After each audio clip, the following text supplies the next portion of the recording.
Welcome back everyone, it's Oscar here again, and thank you for joining me with another video. Today we're going to be stepping back into another older Vegas casino that unfortunately didn't last too long, and I believe it's another one of those places that many people didn't really know about. So today, and if you see me kind of looking off to the side, I have a little script here written of what I'm supposed to be talking about. So today we'll be talking about the LaRue Casino, or LaRue Restaurant, or Club LaRue, that was open in Las Vegas at 3355 Las Vegas Boulevard South from 1950 to 1951. We're going to go back in time around 6 years before the LaRue would open here in Las Vegas. And it was Billy Wilkerson who was the owner, and many probably know him from being the original owner of the Flamingo before Bugsy Siegel took over.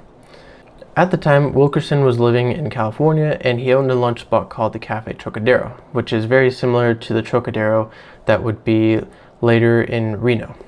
Wilkerson was an avid gambler, and many would call him an addict, which many people weren't wrong at all, because he was known to throw lots of money onto the table if he had to.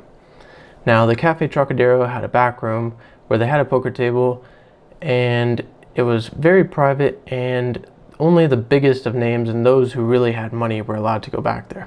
As David Schwartz says in his book, Sands, A Place in the Sun, Wilkerson sometimes had luck with him, sometimes it wasn't. So with that, Wilkerson would end up selling the Trocadero in 1937 to go on to other things. The next thing that he did was set up Ciro's, which was a nightclub, and then he set up the LaRue, which was a restaurant. Its grand opening in California was in 1944, and within weeks it became a nationally famous place. It was said that it was built for $44,000 to open, and in the first 10 weeks it had earned more than $100,000. This money that was being generated really fueled Wilkerson's gambling addiction, which in a way was good, but bad as well. By the end of 1944, Wilkerson was down nearly $1 million. That in today's money is $14,705,170.45, which is absolutely insane. At this time, his friend Joseph Schenck, who was the production head of 20th Century Fox, sat him down for a serious talk. It was Schenck who told Wilkerson, if you can't stop, get on the other side of the table and build a casino. So instead of losing your money, you invest that money into building a casino where other people can come and lose their money so you can make money. Nearing 1950, Wilkerson couldn't help but come back to Las Vegas, and he had just sold off his interest in the LaRue, which was located in California. He wanted to bring the LaRue to Las Vegas with a casino inside of it. Now at this time, Wilbur Clark's Desert Inn had just recently opened up in Las Vegas as well, so there would definitely be some competition for people coming to different places. And although Wilbur Clark wasn't running the Desert Inn himself, it was Mo Dalitz who was behind that operation. Nola Hann was in this with Billy Wilkerson, and when they first bought their new spot here in Las Vegas, it was the old Kit Carson Club, which was located on the Strip. Hann asked Wilkerson, "We're supposed to turn this place into the LaRue?" And Wilkerson had no doubt that they could do this, and he wanted to do what his heart told him to do. So they got to work turning the old Kit Carson with a few tables and slot machines with some sawdust on the floor into what Wilkerson had done in California, but with a Vegas twist to it. The decor on the inside was set completely and authentically French as possible in Nevada. The LaRue would open on Saturday, December 23rd, and it wasn't the best time to open, to be honest. There were doormen dressed in uniforms and a band inside. Inside, it was said that they had 3 table games: blackjack table, a craps table, and a roulette table. Inside, you could also find chips as low as 5 cents all the way to $100. But these were very simple but very classy chips made, and I think they matched the vibe of the LaRue very well. The dealers were dressed appropriately per game, that they were dealing just how they had it at the Monte Carlo in Europe. Opening night, the place was packed, and maybe it wasn't a bad time to open as many people thought. They had a $3 dinner, which was on the higher end of other places on the Strip, and Han had even imported mother of pearl chips all the way from Europe for $10,000. Although opening night the LaRue did well, later on into the LaRue's life it would start struggling.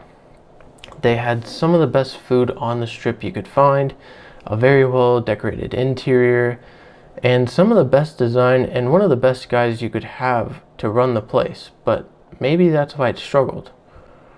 Was the food too expensive, or was it the atmosphere around the LaRue that didn't make it a total hit for Las Vegas? Wilkerson would later sell his interest of the LaRue to Steve Papps, and then him and Han would be the owners. They would make some changes by lowering food prices while also keeping the design, just trying to level it out for locals and not somewhere where you needed to save up for months just to come eat for one night. In May of 1951, Pappas and Han would close the LaRue. They started selling the things off, hoping to hopefully get some money back into their hands.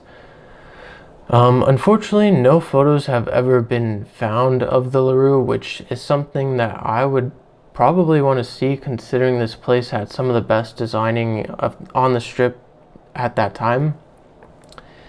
And I just think it was way ahead of its time. And it's fitting that nowadays the Venetian is located where the LaRue originally stood.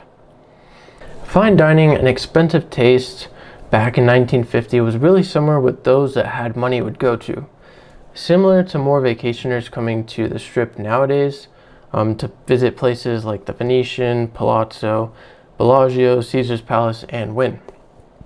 Those are places that you think of with fancy restaurants, very nice interiors, and nowadays with that similar flair to what the LaRue was trying to do back in the day.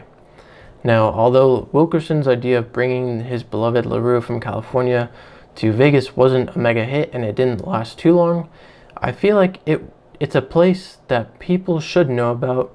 It had the right idea and the blueprint, but just not the right era. I hope you guys enjoyed today's video. If you did, please drop a like down below, as it helps share the video with people around the world, help teach others of the LaRue Casino that was here in Las Vegas. If you guys enjoyed or learned something new in today's video, please drop it down in the comments below.